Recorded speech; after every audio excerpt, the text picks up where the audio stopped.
Welcome back, everybody, to On the Roof. Today, our guest is Allie Storm. Well, welcome, Allie. It's really nice that we finally get to do this. Thank you. Allie just did a channeling session. Yeah. And there's a lot to really process. And you're talking to a skeptic, an absolute skeptic. Yeah. I try my best to keep an open mind, but this really helps, bridge that gap over to skepticism. So, yeah, definitely. Why don't we start this off by you telling us a little bit about yourself and how you got to the point of being a medium? Yeah, so basically, I was not into spirituality, and I certainly did not ever even know anything about psychic work or spirituality in general. I knew nothing about. I didn't know about chakras. I didn't know about shamans. I didn't know about any of this stuff that's happening now. And I did not meditate, and I did not do yoga. And in 2012, I was walking down the street. I was working in the fashion business in New York, and for 13 years, and very much in the corporate grind, fashion girl, tough work life. And I was walking down the street one Saturday morning, and somebody came up to me, and they handed me a book. And they said they were intuitively guided to come give me this book. And I was like, this is kind of odd. But complete stranger. But for some reason, when they gave me the book, I looked into their eyes like I'm looking at you right now, and I just sort of trusted them.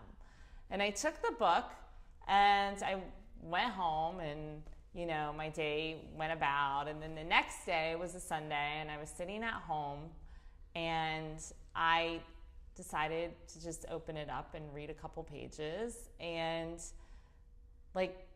I'll never forget the feeling. Within the first 3 pages, I could not believe what the book was saying, but it was like I just couldn't believe it. And I started feeling these physical sensations that I had never felt, but they were physically very present sensations running through my body. And then the room started breathing psychedelically, like literally. You're seeing this. I'm seeing this. Totally sober. Yeah. On a Sunday afternoon, the room starts psychedelically breathing, and I'm like, "Whoa, what is going on right now? There's just something weird." And so I keep reading the book, and it's like I had this soul expansion as I was reading. I was like, "Whoa." And I went to bed that night. I put the book down. I went to bed. I kept all my lights on because I was so freaked out by what happened. Mm-hmm. But it felt good. And I went to bed, and that night I had my first out-of-body dream, which I don't know if you know what out-of-body dream is, but it's basically when your soul, when you expand, when your soul expands so far out of your body. We're bigger than our physical bodies. Our souls are actually bigger than our physical bodies, but we keep ourselves contained. We can expand beyond our physical bodies, and then you look and you see your physical body on the bed. So I had my first out-of-body dream that night. And then that following week, I went to Ohio to see my family, and I had been reading the book, and I knew something was spiritually was happening. But about 4 days later, I walked out on the street of my parents' house, and I looked up at the trees, and I'll never forget it. I mean, I saw God and felt God everywhere, everywhere, running through me, in everything. But it wasn't intellectual. It was something I had never experienced before. And I went home, and I didn't know how to tell this to anybody. So I go to my mom, and I say, "Mom, do you know God's here?" And she's like, "Yes, Allie, I know God is here." Sit down and have some milk, Allie. Yeah. I'm like, "Do you know God is everywhere?" And she's like, "Yeah, I know God's everywhere." I said, "No, you don't know it the way I know it. But soon you're going to know, because I knew when I was in this state, I knew that what I was experiencing was going to be happening to like masses and masses of people. In that moment, you knew that? In that moment, I knew it. Like right when I walked out and I felt God everywhere, I knew that what was happening to me was going to happen to masses of people. It was an awakening. And that's what our society, our planet is on the trajectory of, is to experience a massive awakening. But that's something else. So anyways, 2 weeks after that was 12/12/12. And I woke up in the morning and I was getting ready to go to work. And I had been like really on this crazy high from all of this. And my body like started to go into convulsions. And I didn't know what was happening. It wasn't real convulsions. It was more like things started shaking like this. And it was happening with my legs and my feet. And I was like, what is going on right now? Something very bizarre is happening. Mm-hmm. And I started moving into like these spontaneous asanas, like yoga asanas. But at the time, I had never done yoga. Are you feeling like your body's being taken over? I didn't really get what was going on. But something in my right ear said, trust this. Trust this experience. It's sacred. So I went with it. And it lasted, I don't remember how long, maybe 30 minutes or an hour. And it stopped. And then I went out on the street to go to work and I put on my headphones and it was like, holy crap. I literally went like delirious. It was like being on the highest drug you could possibly imagine. Like, there is no street drug that can compare to what I experienced. It's like impossible. Yeah, and yeah. I pretty much I tell people I lost my mind and I found my heart, which was God. And I just sort of went into this hysteria state because that frequency is so high. It's very, very hard for us to contain that. So it's almost like it's exploding out of your body. And I ended up like having this crazy, crazy, crazy time where I was running around like half crying, half laughing, all over the place, got lost, didn't go to work, and just went delirious. And I ended up going basically somewhat reclusive for about 8 months into my awakening. I had a full-on spontaneous Kundalini awakening was what that was. And I didn't know what Kundalini was, but I eventually learned. And I spent 8 months in this state of like bliss. I mean, it was amazing. It was literally like amazing. And so many people ask me like, what was the love that you experienced? And I have a child now, right? Like I have an 18-month-old, and it's wonderful, like being a mother, and I love my child. Like we have such a deep bond, and it's like every mother, you have such a connection and a deep bond to your child. You'd sacrifice anything for them. But this was on a totally different playing field. I mean, this kind of love that I experienced was like, it brings you to your knees. It makes you, it's God is what it is. It's God. And it literally is such a high state of love. When you're in it, there's just, there's nothing that you could compare it to. Even the love of your child cannot compare to this. So would you say that transcends like any kind of human? So this is the thing, is we all have this divine seed within us, and we all have the capability to love in that state, but it's dormant within us. So now it's like we're in a time where we're all in a place where we're beginning to awaken to that, but it's like literally it's just beginning to happen.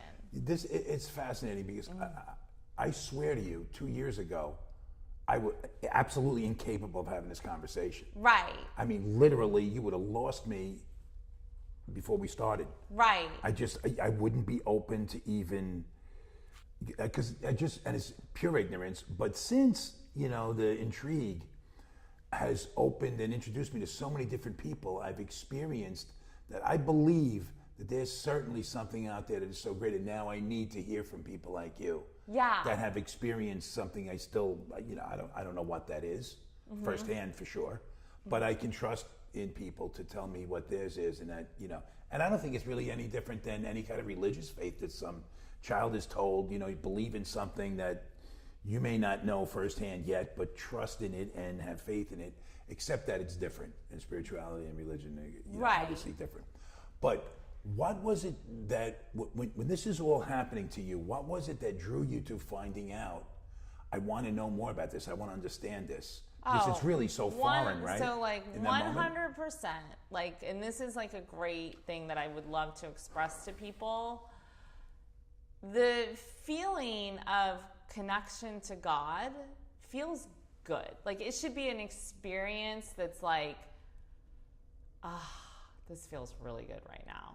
It shouldn't be something that you have to try so hard at, or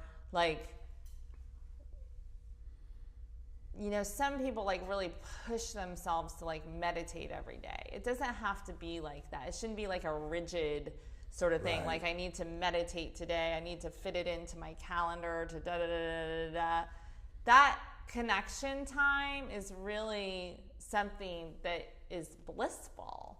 And that's what made me want to do more. It felt good. It was a blissful experience. And I'm still like that. I still want to be in that state all the time.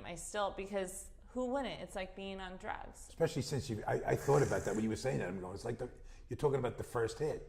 Right, exactly. You're always chasing that feeling that you're never going to get. But so, which brings me to a good point here with this.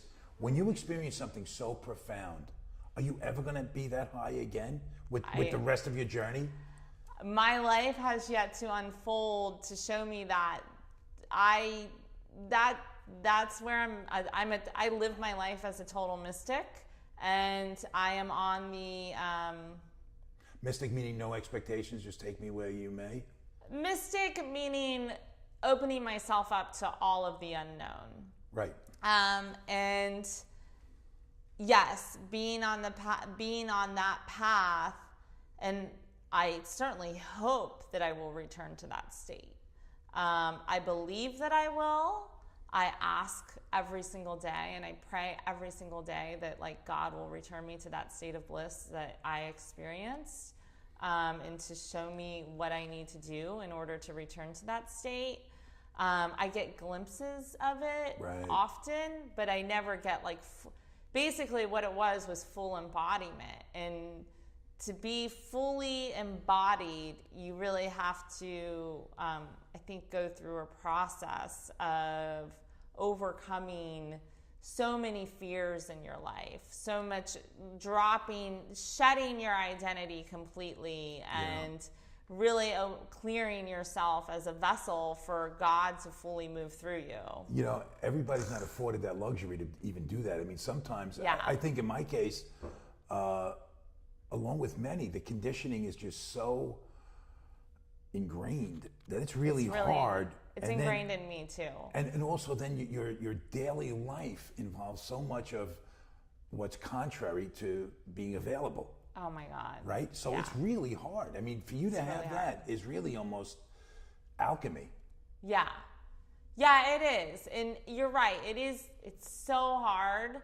But the amazing thing that's happening on the planet right now is we're exponentially evolving. People are gravitating towards this, and as they are, they're going to begin dismantling all these belief systems that we have.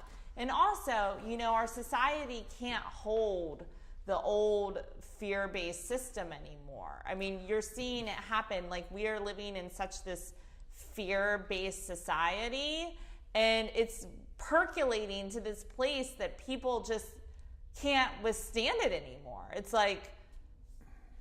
chaos almost. Well, yeah. It's funny that we're having this conversation the day before Election Day. Right. Just saying. Yeah, no, it's true. It's There's so much mayhem. And there's so much insanity and going on that it's ironic that you're recognizing the beauty in your experience, right? Right. Which and I agree with you about the momentum. It's growing and growing. But I feel so is the negativity, and there's going to be some kind of confrontation between the two, and who knows say, what? It feels that way anyway. I don't know. Basically, as the light pours in, as the light comes in, the darkness has to come up. So you have to have a reckoning with all of the fear-based paradigms that have been under the seams for so long. They have to come up. It's like a pimple, you know? When you pop this is the metaphor of all time. Yeah, exactly. And that's exactly what's happening in our society right now. It's like a big popping of the pimple, and it's going to pop, and this awakening, this mass awakening will happen. And like I said, the only reason I believe it to be true is not because of any book that's told me so. It's because of that moment that I experienced. Yeah. When I had that awakening, I knew it was going to happen to many, many, many people. Right. So but that had a profound effect on you individually, right? Yeah. Do you feel a sense of responsibility with that? Yes. To say I need to, own this and share this. Oh my gosh. That's where my life is right now. Is that what drives you? Oh yeah, that is absolutely what drives me. That's my intention. That's my purpose. That's where I believe that I'm contributing to society and the work that I'm doing. It's taken me a while to get to this place where I'm using my intuitive abilities to be able to help others and support others that are on the path of awakening. I had a lot of resistance to it. I just didn't even, looking back at my life, I think I always knew maybe that I had some kind of intuitive ability even before my awakening, but I shut it down so much that it was not even here. It was it's not going to be received well, right? At a certain point. Yeah. Well, and I didn't receive it well because I did have experiences with the dead and the other side, from a young age. And I remember just being I just totally shut it down. And I actually prayed. And I said, please do not visit me again. I cannot handle this. I don't want anything to do with it. Yeah. That's it. Too heavy. It's freaking me out. Yeah. And it did. It stopped. Yeah. And it's only recently that I've found myself comfortable enough with this that I can comfortably, help others or be sort of just a message bearer to connect others to their loved ones. Yeah. You do some great work, and I've been to a handful of events that you've done over, the last couple of years. The first being, oh no, yeah, Abdi. Yeah. And what an experience this was for somebody that has no idea what they're walking into or what should be expected. Yeah. And your husband Johnny, we laughed about this for a while because I was really one guy was speaking in tongues or something, and I'm going. What was the first one you came to? Where was it? It was over near the Rubin Center somewhere, over by St. Vincent's Hospital. Yeah. Okay. And it was Abdi. And yeah. Okay. Yeah. Got it. The LG. I don't know the name of the place. It was upstairs. Yeah. Yeah. Yep. So anyway, the guy's talking in tongues, and I'm next to John. I'm going, what's going on here? And he goes, he's speaking in tongues. And I remember saying to him, I go, it sounds like he's reading the ticker off the bottom of the stock exchange, because I don't know what these are, but they're just like noises, Yeah. And he goes, you're not ready. And I That's what Johnny said? Yeah, because I'm not. I'm not there. And then when he started touching women, and they just started dropping, literally, lost all bodily control and just dropped. And I'm just standing there going, this is weird. Like, I did not know what's going on. And I'm just is. thinking, I'm like the only person not getting this. And I really thought I was on like candid camera. Like, this was like this big conspiracy to make it, me look It's like not an idiot. that, you know what he does is actually not that different than a faith healer. No. I get it Yeah. clearer now. And Kaiman, she totally believes in him and gets it. Oh, I yeah. didn't at that time. When you're closed, you're closed. That's it. Yeah, If yeah. you're not available. Yeah. But what I had to go through was I had to drive home and thinking, like, really with this, like, this was some big elaborate scam. Yeah. Right? And then thinking, well, I'm not that important that they need to scam me. Like that. Right, this right. is all my ego telling me Yeah. all this. And then I could not deny the fact that whatever people were going through, that it was real to them. Right. That's all I really needed to see. I need to go through the process with it Totally. to get to that point where this is what I believe. Yeah. Not what I'm being told to believe or anything like that. Like, what did you really see? And I talked to a few people, and that's what I came away with. Okay, I'm not available. That's why I didn't get it. Right. And there's a lot of conditioning there, so you got to work through stuff and just stay available. Right. Stay exactly. available. And I think that's a really important point, because I always thought as a kid too, there's got to be more. Mm-hmm. Whatever it was, there's got to be more to this. Mm-hmm. And Yeah. we did a channeling before we started, and there's so much to think about that I need to process and just like really come to terms with it, because normally I wouldn't even have been sitting here, involved in any of this. But now there's something that could be learned from it, a lot. And I find a sense of excitement in just not being the same mold, kind of like boring, repetitive life where you just go to work, do your thing, there's just got to be more, or more purpose and more reason. And Absolutely. but if I'm not available to it, then that's what there is. Yeah. You can only see what you allow yourself to see. Yeah, and also we are capable of more. The human potential is Right. huge, and so it's not even what's more for us to experience, it's more for what we are capable of. Right. Now, that book that you mentioned earlier, that was, I Am the Word by Right. Paul Selig. So that obviously was one of the main impacts. Yes, that's channeled literature. So channeling was really what opened me up, Oh, so your initiation to this whole thing was through channeling. Yeah, it was. Oh, okay. I didn't know that. Yes, he is a wonderful channel. I went to his channelings all the time after I had my awakening. And that absolutely was my introduction into all of this. And I thought it was wackadoodle-doo too. I didn't want to tell anybody that I read these books. When I was still working in the fashion industry, I didn't say a word to anybody. I didn't tell my family. I didn't tell anybody. Yeah. And eventually, my life, God had other plans for me. So Yeah. Do you notice too that a lot of it is trauma is what evokes a lot of people too? Oh, absolutely. It's what evokes most people. That's what I love about AA. I'm not sober myself. I've never had an addiction, but I love the AA community because so many of those people have experienced so much trauma, and because of that, they're so open. They're so ripe and ready for this. It's that's really the precursor. But not everybody has to go through that, and Right. I think as time evolves, less and less people will have to experience that because they're coming into the world clearer in this frequency, if that makes any sense. They're coming into the world where there are going to be less conditionings, less patterns, less cognitions that they're going to have to dismantle and overcome to be able to get to this place. And the way we do that typically is through hardship. Yeah. So Because it provokes desperation.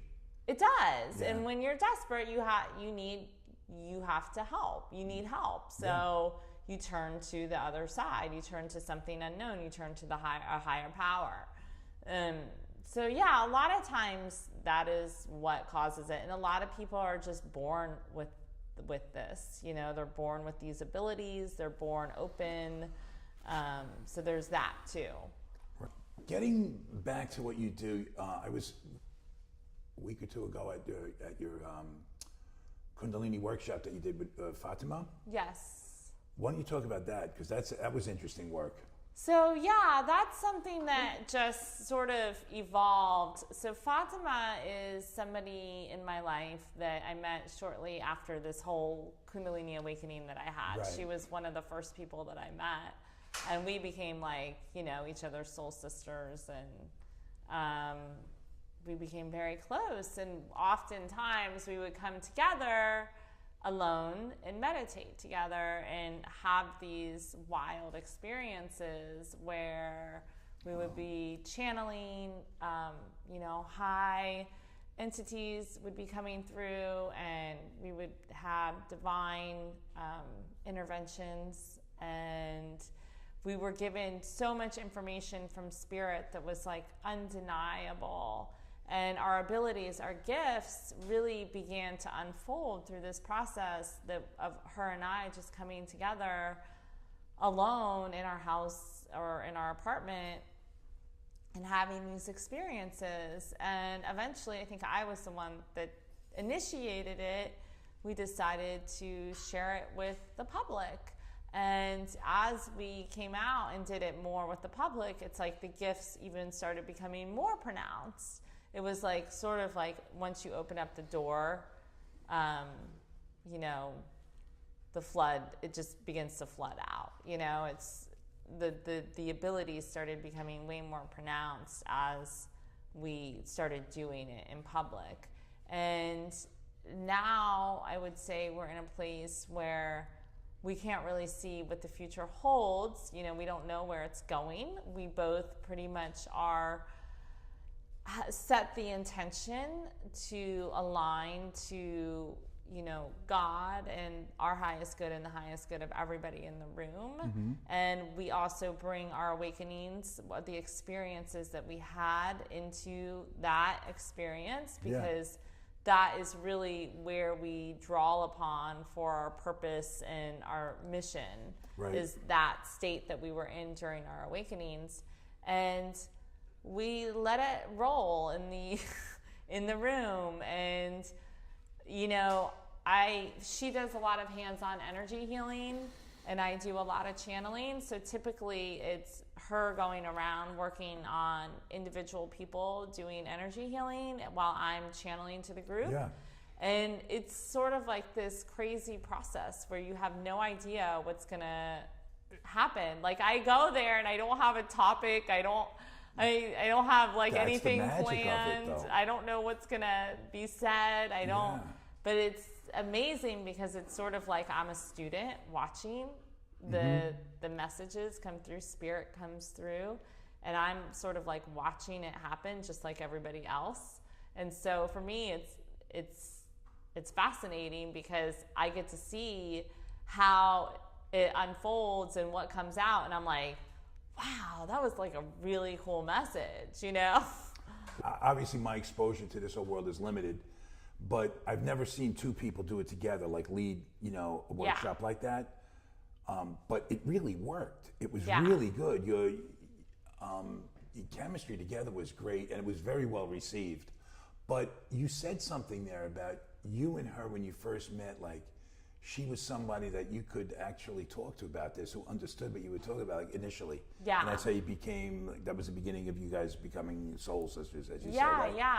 How cool is that? Because something so profound and intimately important to you, and really kind of thinking, I'm not comfortable, like, nobody's going to believe me. Somebody that not only believes you, I mean, totally has been there. And sees it the way I see it. Yeah, it's amazing. Like, and we're still like that. I mean, we probably text each other a good 30 to 50 times a day because the way we go through our day, we see our day differently. It's not like, oh, we just went to the coffee shop to get coffee. It's like, Okay, so I was triggered from my husband doing that, and he's mad about that. So what's that mean? What am I holding on to? What do I need to let go of? Yeah, when does It's that like a get whole- overwhelming, though? Sometimes you just have to like say, okay, whatever, you know. Yeah. I haven't gotten overwhelmed by it yet. Wow, good. So that says a lot. Yeah. Yeah. No, because I know myself, I can overthink. And that's why I'll just like, if I don't open a door, I don't have to worry about keeping it open too long. Well, yeah, you have to listen to your body and how it feels. That's really important. Yeah. Like that's where you have to use your intuition and your body and, you know, how you're feeling, because that's going to be your main compass. How important was yoga as an ingredient to making this whole process unfold the way it has? You mean in the workshop or? No, just you and your, taking on, You mean me doing becoming yoga. a Kundalini yoga teacher? Well, yeah, just even practicing yoga at the beginning. How important was that as part of your? It wasn't that important, to be honest. No. No. I mean, I would be lying if I said that it Okay. was. Yoga is a beautiful practice, and it's very, very, very helpful for like masses of people. And I think it's amazing the like growth of yoga that's happening right now. Mm-hmm. But to be in that high state, I would say that yoga didn't really do much for me at all. I just like it because it's a nice practice. I wouldn't say that it's like catapulted me into this higher dimension or this higher frequency. No, okay. I was thinking about like the breathing and. Yeah, it's nice to open up with that and like open up your body and get your body sort of prepared to receive these high frequencies. Like when you're in a workshop, like what we do, like with me and Fatima, Right. we are bringing in really, really, really super high energy. So like it's great to prepare your body to be a vessel for that, because you're going to have a little bit easier time receiving. Yeah, no, that is true. I was saying to somebody just last night about you can't, a common expression is, once you're a butterfly, you can't be a caterpillar again. Right. Which, no, you cannot. Right. So in reference to what we were speaking about earlier about that profound impact of your awakening. Yeah. And could you expect to experience that high again? Yeah. And I was talking to a musician recently who said like, yeah, like music's great now. We still jam. And this is a guy that was Jorma Kaukonen from Hot Tuna. And he was saying there's just something about like what we did when we were like in our 20s and we didn't know what was happening. Like we were just winging it and going for it. And stuff was being created that we never really comprehended the magnitude of it. Right. So you'll never get that again because you're never going to be that carefree. Right. So yeah, maybe you'll never have that Kundalini. You probably, I'm not one to say, but if it was me, I would think I'm never going to go there again. Right. But I know what to strive for. I know I'm never going to be anywhere near perfection, but I know what to strive for. Right. At least, and you have a clear vision of it through experience. Oh yeah. It separates you from many. Absolutely. I'm definitely striving for that. There's no doubt. That's part of my relationship with Fatima, is we both are striving for that again, and we are supporting each other through that process. So it's a different kind of life, that's for sure. Yes. Yeah. What's the greatest gift you've received from this new life? You mean outside of the awakening? Outside of that? Or not. If that's the, like. Oh, well, that would definitely be it. I mean, that state of love that I experienced, I remember being lost somewhere in the city, like sitting on a pier. And I remember saying, I will sacrifice my whole life for this moment. I had found like the truth in everything. It was like beyond, it was just beyond. Is it important to you? And if it is, how important for you to be able to convey that level of joy to your child? It's funny. It's not, I don't try to convey anything to him because I want him to be free in his own experience, in his own life, in his own life purpose. And I don't want to project anything onto him or think that he needs to experience something that I have or something that I haven't. So I really try to almost, I don't keep it separate, but I am who I am. And, but I don't push for that. I don't push for him I don't take him to all these spiritual things or, I just want him to be able to be him. That's cool, yeah. And if he wants to be a football player, that's okay. Right. You know what I mean? If he likes dancing, right. That's what floats his boat.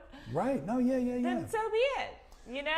The reason I ask is because sometimes if a woman has been through a certain amount of trauma and come through it, right? There's that sense of accomplishment and how valuable you can see the adversity as playing a role in your empowerment. Right. Right? Yeah. But then you have a child. Right. And your maternal instincts are to protect that kid from that kind of adversity that gave you so much. Yeah. But it's so frightening to want to think. This is my own perception of it. Absolutely. So I asked the question. I mean, is that like? So the only way I can protect my child is by liberating myself. I have to be the healed one. It's like pull your oxygen down mask first before you can pull theirs down. Right. I have to be the best me, and then he'll be fine.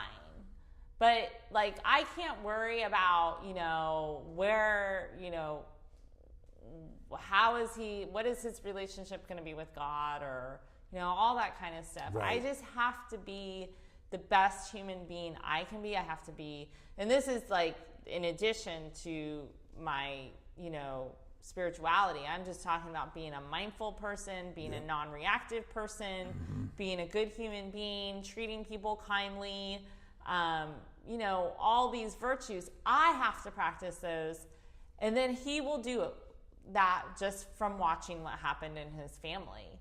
So that's my motto, and I don't have any other parenting techniques above and beyond that. I've like thrown all the parenting books out the window, and I'm like, I've got to be the best me, and then he'll hopefully follow suit. And if not, then you know what? He's got so much love.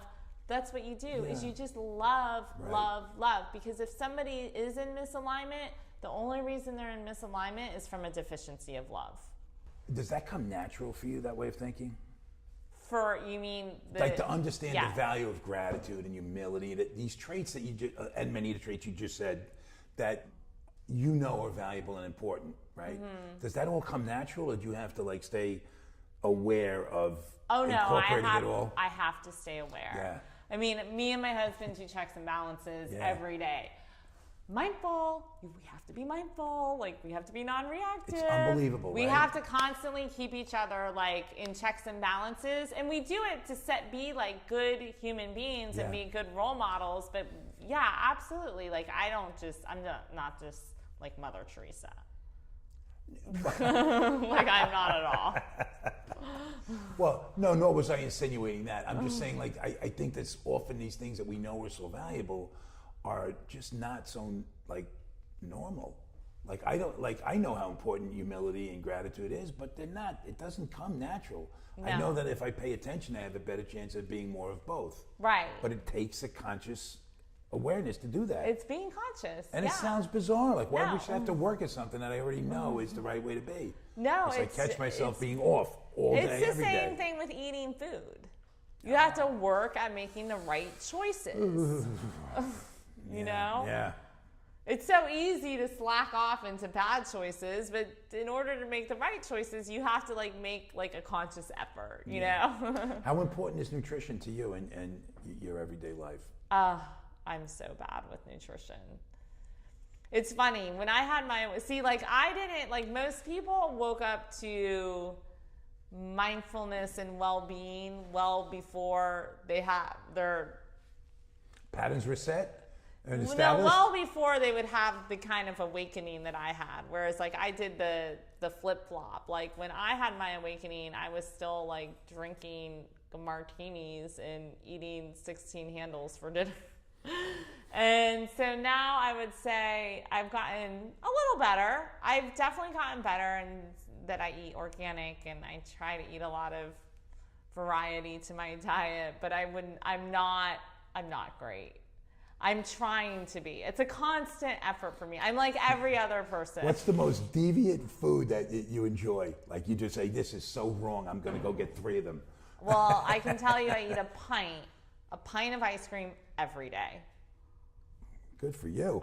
If you can do that and get away with it, God bless you. What do you got coming up and going on right now? So I'm doing events in the city often. Right. My next event in the city is going to be on December 3rd in Tribeca. And then I am doing one-on-ones daily. I do a lot of intuitive one-on-one readings, which I do channeling for, and I also do medium, like connecting to the other side for. So channeling, the difference is, just to explain, channeling is connecting to higher realms, like, you know, higher entities that have ascended and moved on, ascended masters, lords, those types of beings. Whereas connecting to the other side is just connecting to loved ones that have passed. So I do both. And that's pretty much what the one-on-one reading entails. The channeling will usually help a person know where their soul is nudging them to go in their life, where their higher self wants them to go in their life. The connecting to the other side is obviously just a healing experience between the family members. Specific. Yes, like that's a specific person that has passed. Right. So I do both, and the person can request when they do a one-on reading to focus on one or the other more, or if, like, usually for the first time, I'll do a little bit more channeling, and then we'll connect to the other side at the end, and then if they want to do more later, they can. So when you say the channeling as opposed to just the medium, and you're going into the energy, is that the divine, what they call the divine? Again, I've heard a lot, different terms put to it. The divine feminine energy, the divine. Absolutely. Yeah? I mean, yeah, definitely. I'm connecting to a lot of divine. There are actual kind of like saints or whatever there are, right? I am connecting to saints. Yeah. Right. That is. So I connect to. Magdalene is one, right? Magdalene's one. I don't think I connect to Magdalene though, Right. but I don't know. But there's a lot of. So basically, what I connect to is a collective consciousness of beings. They are called the Melchizedek. But just to clarify, the Melchizedek is like this massive lineage. There's many, many, many entities within that lineage. It's huge, and it dates back to antiquity. So when you say that you're connecting to the Melchizedek, there's many, many people that can channel the Melchizedek. But it doesn't mean that they're channeling the same entities, because I know other people that channel the Melchizedek, but it's not the same entities. The entities that I work with really are here to support people that are on the path of awakening, and they're also supporting the awakening of the divine feminine. And I have connected to some mystic saints that have crossed over, and they've ascended into this lineage. What do you mean by the term mystic saint? How would you describe a mystic saint? When they were here in this lifetime, they were much like me. They were mystics, and then they passed, and they have ascended into their higher calling, which is now they're just in a higher realm, helping humanity evolve. So when you're connecting with that energy, it's like you're just connecting to a field, and whatever's in that field kind of gives you the answer or the direction that you're looking for? Yeah, it just works through me. It guides, actually. The energy guides. I get out of the way, and the energy leads. I can ask questions, and it will respond to those questions. And that's kind of how it works. Yeah. You know what's fascinating about this? So much of it is not legit. Yeah. Like it's a serious thing to those who really take it seriously and treat it accordingly. And there's just a lot of disrespect going on through the industry, if you want to, I guess for lack of a better term. But there's nothing required to call yourself whatever you want to call yourself. So I can call myself a medium or a healer or a light worker or all these different terms. And I don't even need like a 3-hour defensive driving course to qualify. I just need a Facebook page and a title. And, the proof is in the pudding. Well, this is what I'm saying. I think that takes away from those who are legitimate. Yeah. And that's why I'm speaking to you here, Yeah, no, it does, definitely. But I think that the ones that are really bringing in these energies and these frequencies and the ones that are connecting, it's like I said, the proof is in the pudding. The person knows quickly if, they're, pretty fast. Right. You can sense it pretty much right away if you feel like somebody is legitimate or not. And then what? When you have a history or an experience, right? You're going to be bringing that into the next situation, your experience, the baggage, right? So if you've had an experience with somebody who is not legit, then I have to allow myself to be vulnerable again if I'm going to get the right response from somebody that is legit. Now, if I get either shut down completely or don't bring in an open-minded approach, I'm not going to get the response that would say, okay, maybe it isn't all, but you stay locked up in this kind of cage. Absolutely. Like, for people that are skeptics, I think it's definitely harder to work with because they are closed, so it's just not as open energy, but they can be worked with. And I think, I think to each person's path, their own, each person has their own path. I've had experience setbacks like that with healers that have really messed me up, and it took me a long time to get over that. Right. And you really have to have a desire to move forward because it's really easy to just stay back and just absolutely. Shutting the door on this whole concept. Absolutely. Right. Absolutely. This is the second time that you did the channeling and then a reading earlier, and both times I benefited.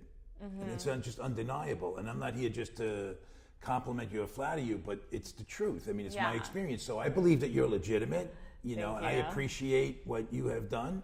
Thank you.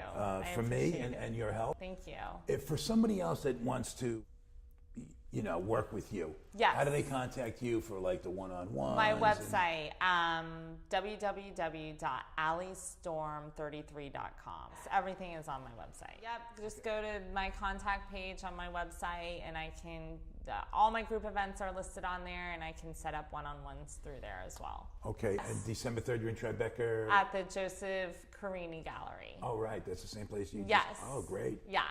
Beautiful. We're excited. It should be amazing. Yeah, well, you should be because you do really good stuff. Thank you. I can't thank you enough. Thank you. Thank you for coming by. This was really good. Yes, it was really good. All right. Thanks. That's what we have from the roof today, the great Allie Storm. Thank you. All right.